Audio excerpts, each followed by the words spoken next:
Welcome back.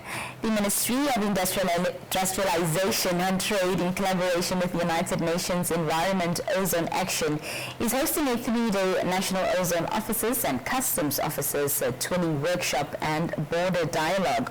The workshop commenced today and is slated to conclude this Friday on the 8th.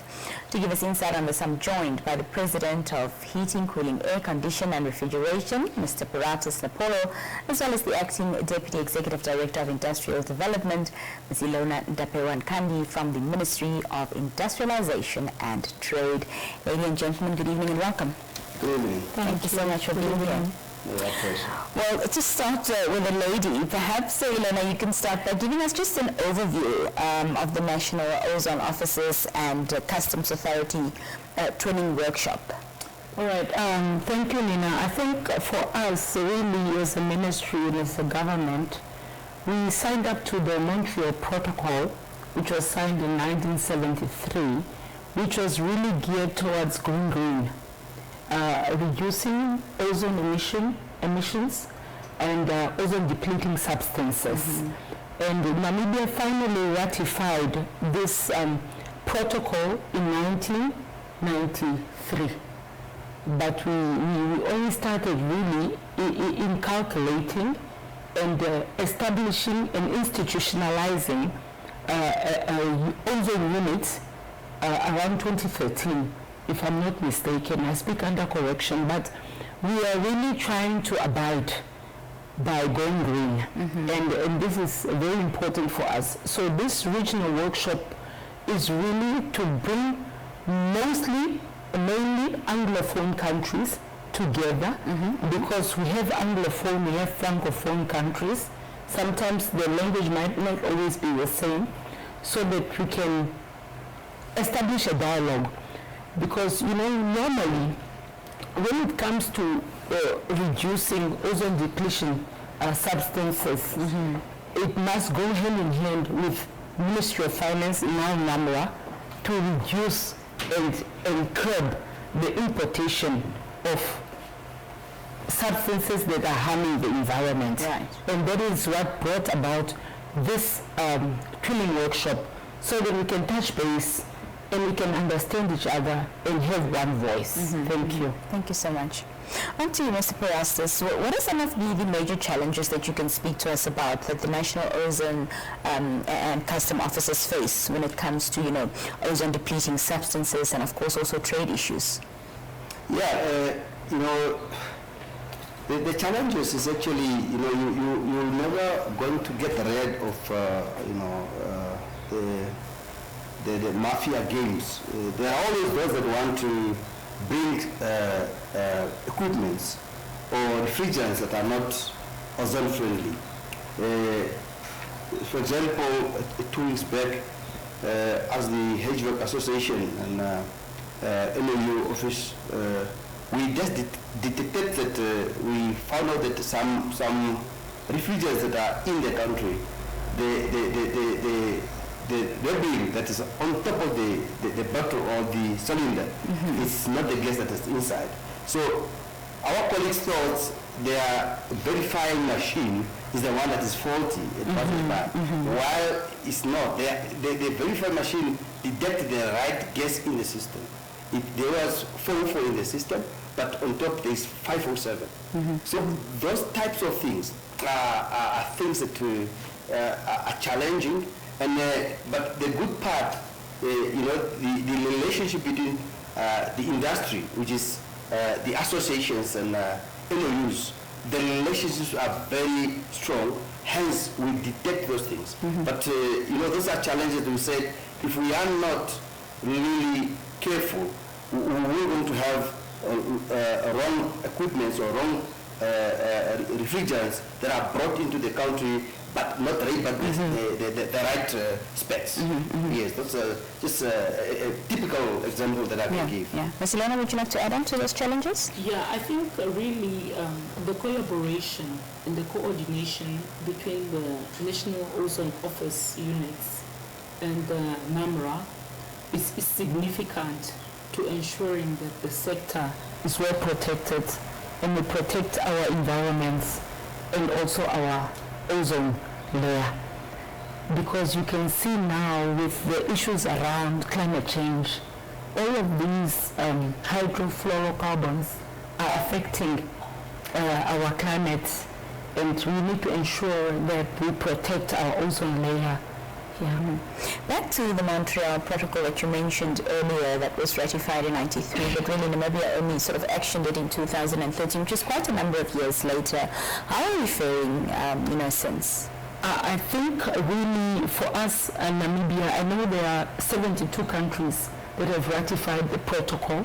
We were the 72nd, and I think we are doing good so far. we still need reinforcement from Treasury and reinforcement from other sources, but I think so far so good. We have the president of the Heat Ventilation Air Conditioning Association here with us, and he's a product of Namibia. He has been educated at the Windhoek Vocational Technical Center, and here he is. Yes. So We must be proud. Yes, of course. Yeah. Just talk to us a little bit about the criteria in which the Ozone Officers and Customs Authority will be trained, during this workshop.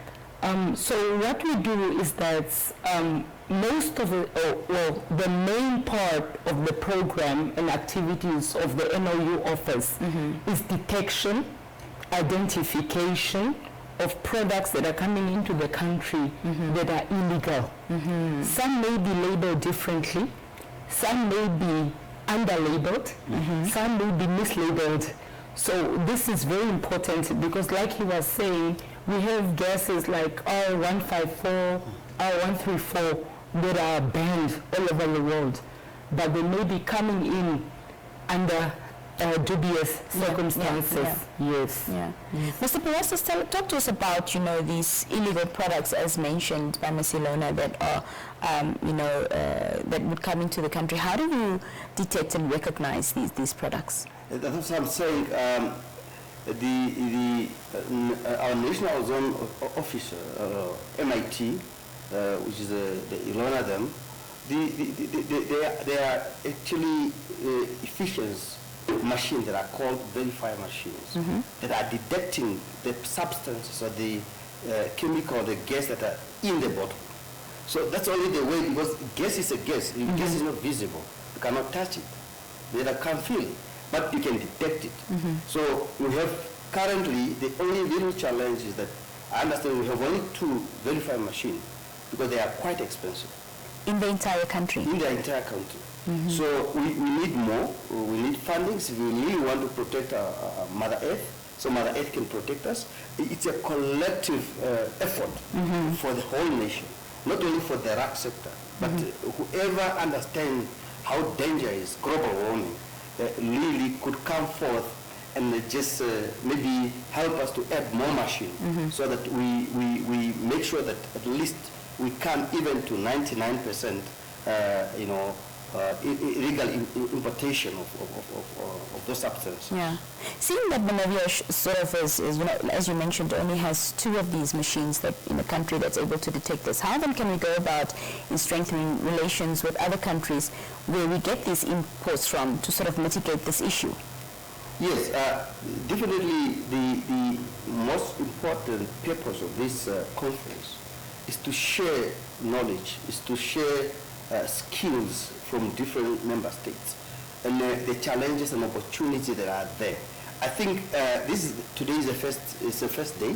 The workshop still has to go tomorrow and Friday. So on my observation, as I've been attending the conference, really what they have done today is just to break the ice and say, where do we want to go? And they really share different experience from different member states. And I know what they have touched more is really e-registration, the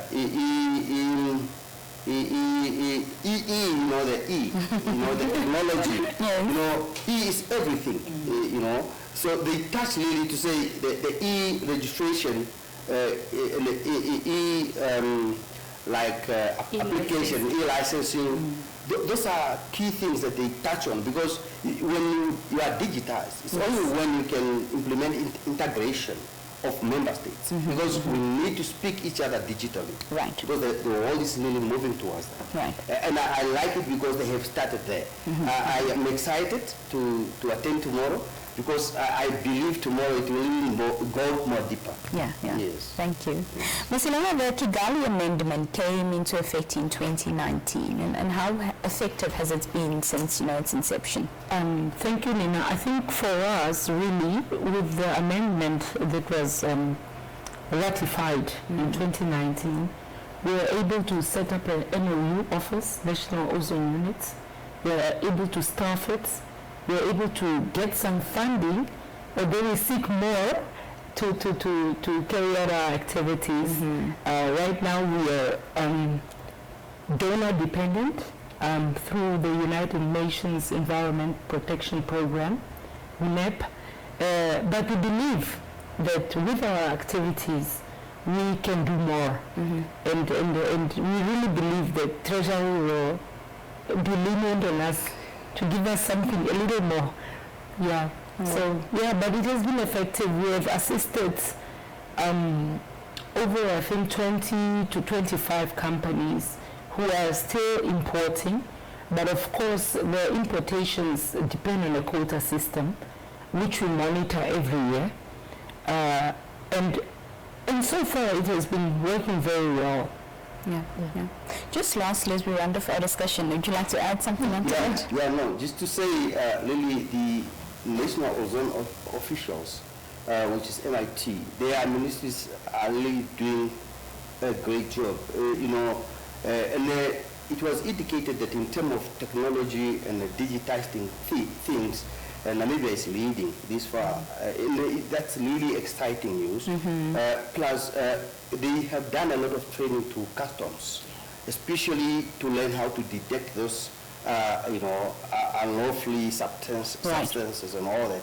It's them that are doing those trainings. And yes, but as she's alluded earlier, we really need a lot of funding, because I understand today from the today engagement that NAMRA, they are about to recruit 150 plus new employees, new customs that still need to be trained. Right. So training it's quite expensive. Yeah. So definitely that's what I wanted to add, to say apart from others, they are really focusing on refreshing and retraining of customers. Yeah. In conclusion, Ms. Ilona, what's on the agenda for the next 2 days of this workshop? The next 2 days will be focused on more focus groups in terms of the core critical activities that go into the green energy, particularly HVAC, heating, ventilation, air conditioning. Many people always ask, what is HVAC?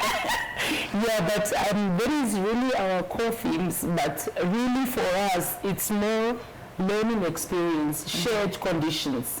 Our countries are different, but we also want to move towards a more digital trade platform. That way we can trade across borders without any issues. That is really the next agenda for tomorrow and concluding on Friday. Mr. Parastus, your final remarks this evening? I always say the best thing to do is to collaborate. As we operate from different angles, different sectors, the vision is one. All of us, if the globe or the global warming affect Namibia or the continent or the whole world negatively, we are all going to be in danger. So we have the common goal. So we really need to see to it that the associations, the NOUs, the customs are speaking one language. And they collaborate. Whoever have whatever resources, if you have the money, provide the money to attain the goal. If you have the skill, provide the skill to attain the goal. If you have the equipment, provide the equipment to attain the goal. So it's really important that we collaborate and we digitize things. Especially the HVAC RAC associations, especially SADC RAC association, because I'm also a deputy president at the regional level. SADC RAC Association. So we have a meeting again on the 20th of September until the 21st, a conference that will still speak. And we invited all the regional NOUs. So we really understand each other, and we share a common vision, so that we don't say us them, because that's very dangerous. When there is us them, when there's division, right? Obviously, when it's us them, there's a serious division. That I don't really encourage. I really encourage that even tomorrow and Friday, when we discuss really to bring concrete solution, because we have a common goal. Ms. Ilona and Mr. Parastus, thank you so much for being here with us. It was lovely having you. Thank you for your time. Thank you. Thank you for your... Thank you. Well, we're going to take a short break. We continue with conversations here on the Daily Roundup. Stay with us.